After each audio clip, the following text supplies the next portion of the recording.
TSP online, this is your Vijay Nangia sir.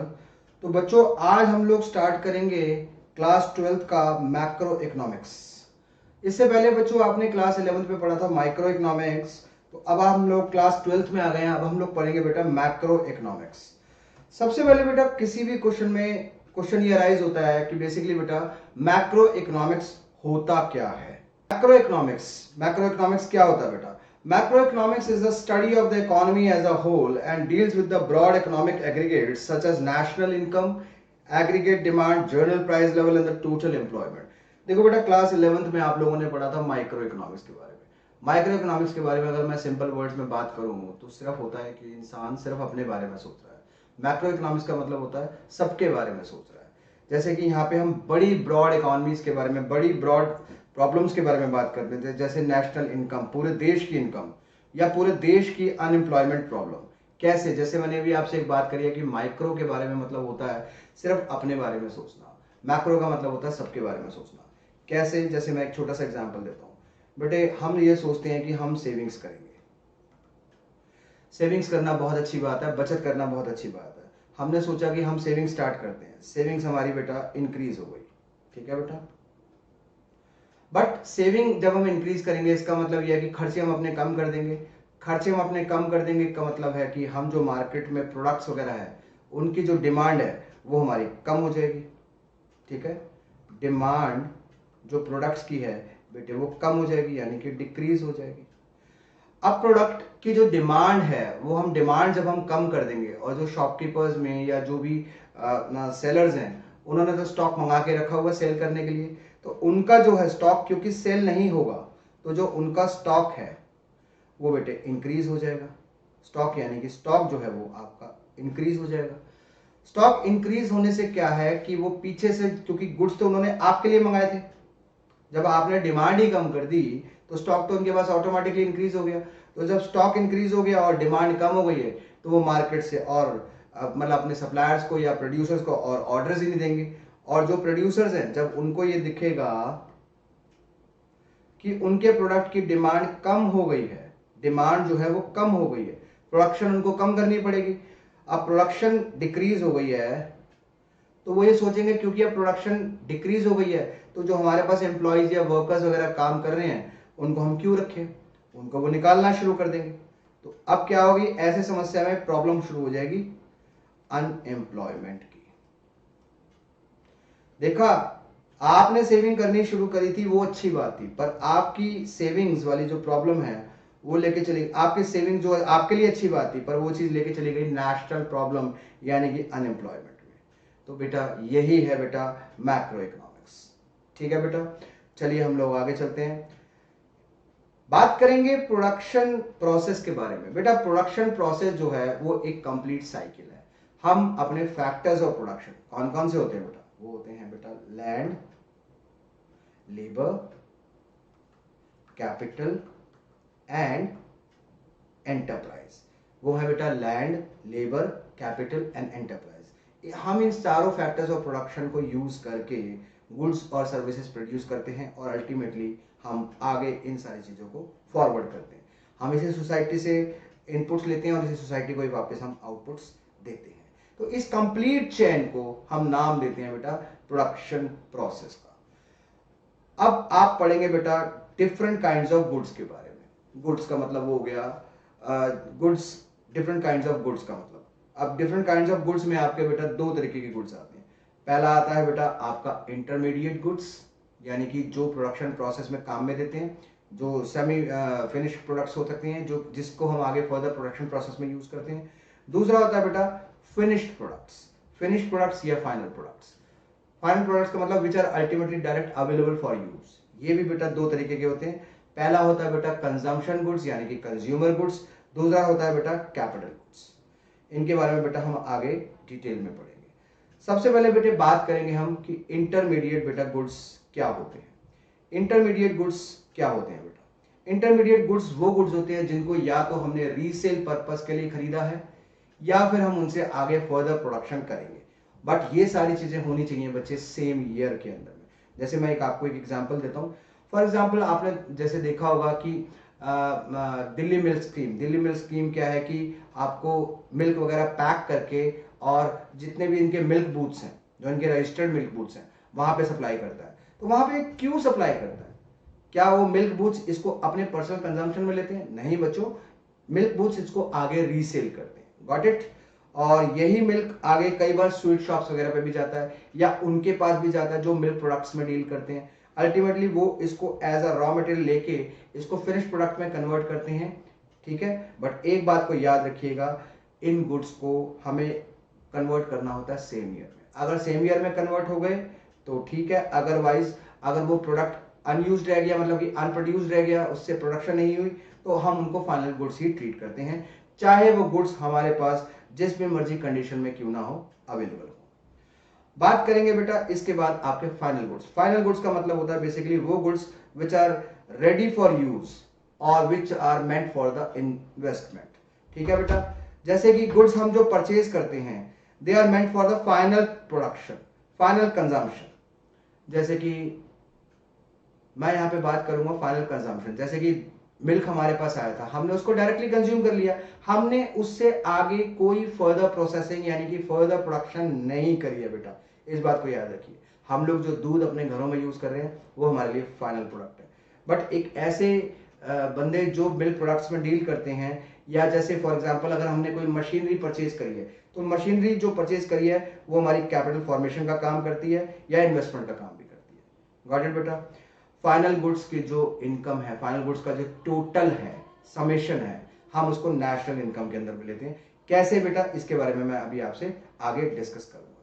एक बात याद रखना बेटा कि फाइनल गुड्स ना तो हम दोबारा आगे बेचते हैं, और फाइनल गुड्स ना तो हम दोबारा आगे बेचते हैं, ना ही हम उसको फर्दर ट्रांसमिशन प्रोसेस में यूज करते हैं, बल्कि अल्टीमेटली ये तो वो गुड्स हैं जिनको हम फाइनल कंजम्पशन में यूज करते हैं, या ट्रांसमिशन प्रोसेस में उसको हम, प्रोडक्शन प्रोसेस में हम उसको फर्दर प्रोसेस में नहीं लेते।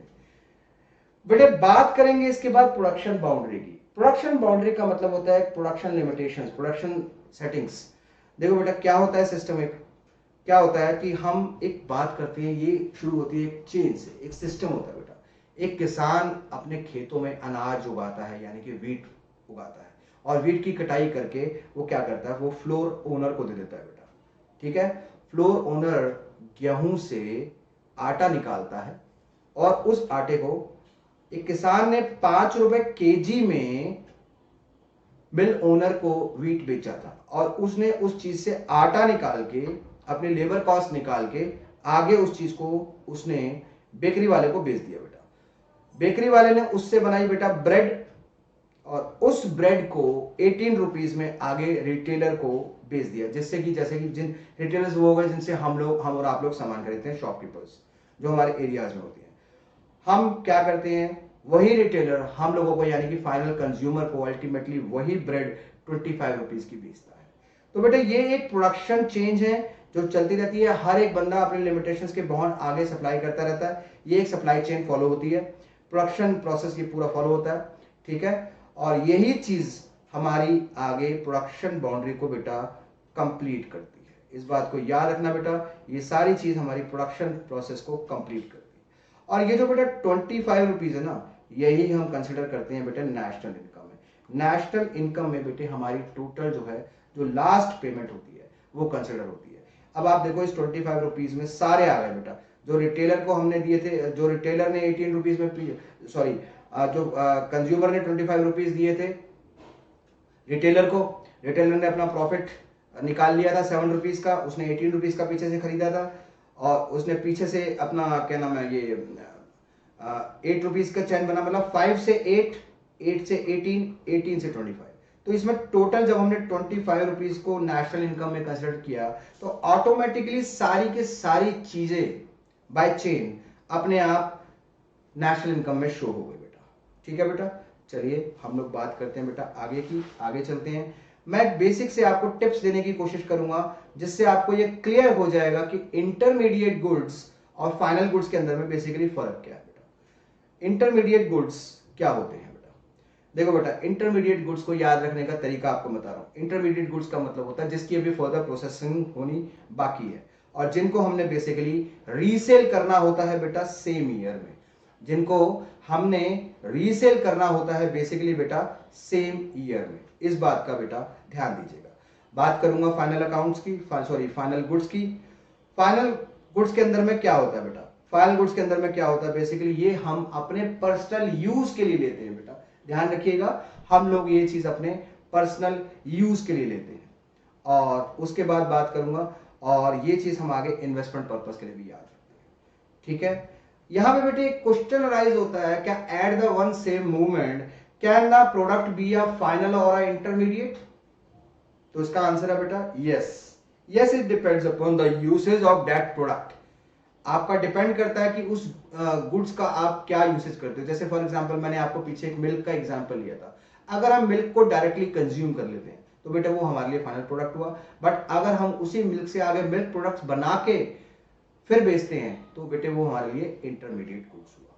तो बच्चे याद रखिएगा, ये क्वेश्चन अक्सर एग्जाम में आ जाता है, can a product be a final और इंटरमीडिएट? तो बेटा इसका आंसर होगा yes, it depends upon its usage.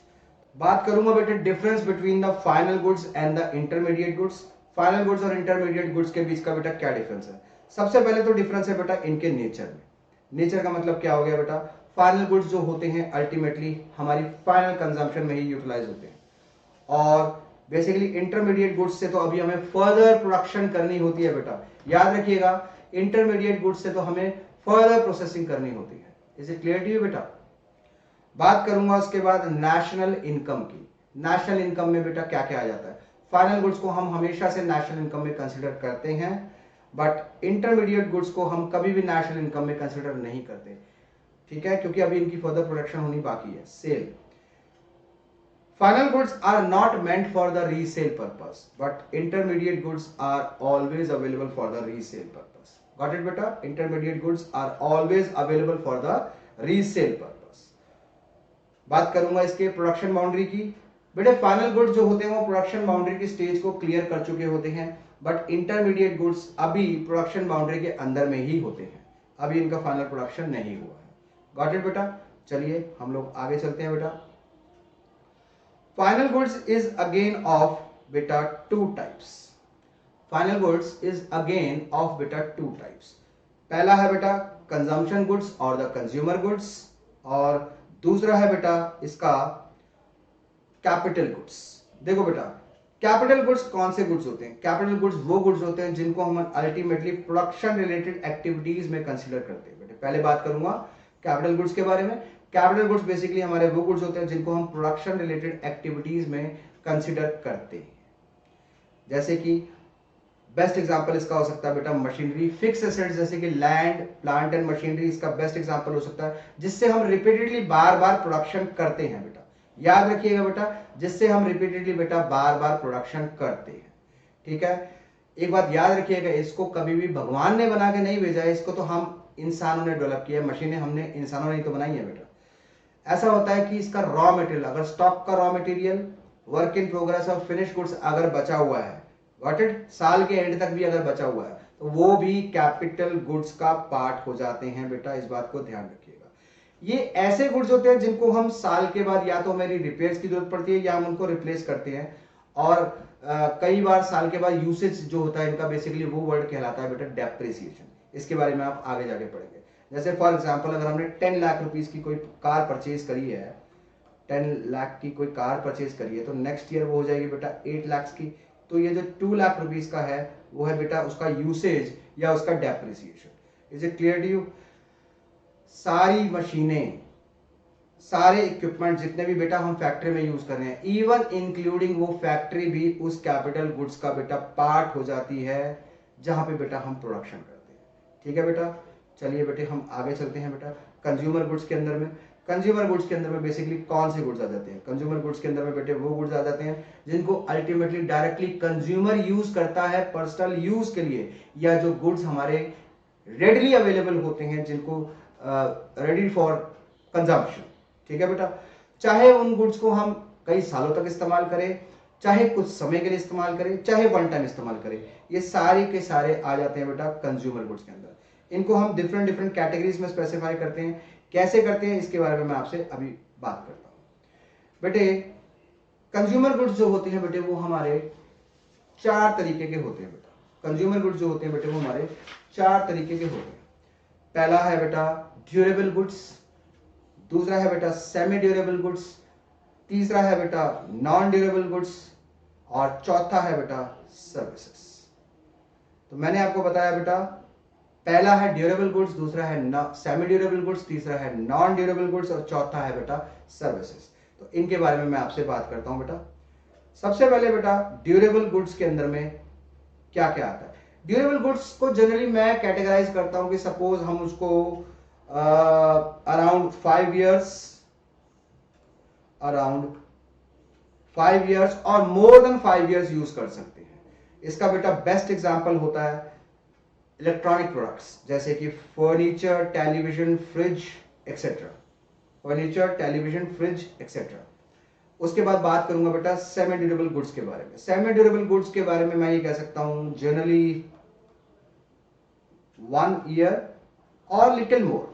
Generally 1 year से लेस भी हो सकता है और 1 ईयर के नजदीक भी हो सकता है। तो इसका बेस्ट एग्जांपल हो सकता है बेटे हमारे क्लोथ्स, बल्ब्स, ट्यूबलाइट्स, टूथपेस्ट भी इसका बेस्ट एग्जांपल हो सकता है बेटा। ठीक है। दूसरा हो जाता है नॉन ड्यूरेबल गुड्स जो बेसिकली वन टाइम यूज के लिए होता है बेटा।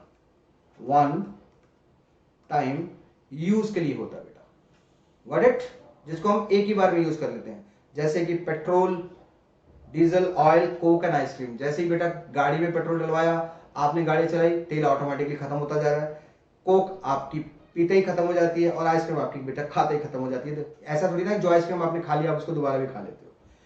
लास्ट होता है बेटा सर्विसेज। सर्विसेज हमें दिखाई नहीं देती, बेसिकली ये इंटेंजिबल होती है, बट हमें ये हमारी जरूरतों को पूरा करती है। Basically it satisfy the human wants like the services taken by the doctor, services taken from the doctor, lawyer और इवन फ्रॉम द टीचर। तो मोबाइल कनेक्शंस वगैरह ये जो डीटीएच सर्विसेज वगैरह प्रोवाइड करते हैं तो ये भी तो इसी कैटेगरी में आ जाते हैं। Got it? They are basically the intangible. Got it बेटा? चलिए बात करते हैं बेटा इनके डिफरेंस के बारे में। डिफरेंस के बारे में अगर हम बात करें तो कंजम्पशन गुड्स यानी कि कंज्यूमर गुड्स और कैपिटल गुड्स में बेसिकली फर्क क्या है। सबसे पहले एंड यूज के बारे में अगर मैं बात करूं तो एंड यूज के बारे में अगर मैं बात करूं तो देखो बेटा कंजम्पशन गुड्स तो जनरली हम उनको एक ही बार में इस्तेमाल करते हैं, बट कैपिटल गुड्स का इस्तेमाल हम बार बार करते हैं बेटा। प्रोडक्टिविटी, कंजम्पशन गुड्स से बेसिकली कोई प्रोडक्टिविटी नहीं होती है, बट कैपिटल गुड्स से प्रोडक्शन एक्टिविटीज चलती रहती है। कंज्यूमर गुड्स जो होते हैं बेसिकली हमारी ह्यूमन वांट्स को ही सेटिस्फाई करते हैं बेटा। It satisfy the human wants only, but directly satisfy करते हैं बेटा। हम जब उन कंजम्पशन गुड्स को लेके आते हैं तो हम अपनी जरूरतों को डायरेक्टली पूरा कर लेते हैं। कैपिटल गुड्स हमारी जरूरतों को इनडायरेक्ट वे में पूरा करते हैं। ठीक है, क्योंकि अल्टीमेटली वो प्रोडक्शन प्रोसेस में यूज करते हैं तो हमारी वो एक्टिविटीज को बेसिकली इनडायरेक्ट वे में पूरा करते हैं। ठीक है बच्चों, आज बच्चों इतना ही करेंगे। इसका आगे कंटिन्यूड पार्ट मैं बेटे इसके नेक्स्ट लेक्चर में लेके आऊंगा। आई होप जो मैंने आपको आज कराया होगा वो आपको काफी हद तक समझ आया होगा। ठीक है बच्चों, आज मैं आप लोगों को बच्चों इतना ही कराऊंगा। आप लोग अगर मेरे लेक्चर्स को कंटिन्यूशन में देखना चाहते हैं तो मेरे चैनल को सब्सक्राइब करिए। Thank you so much, have a nice day, enjoy yourselves.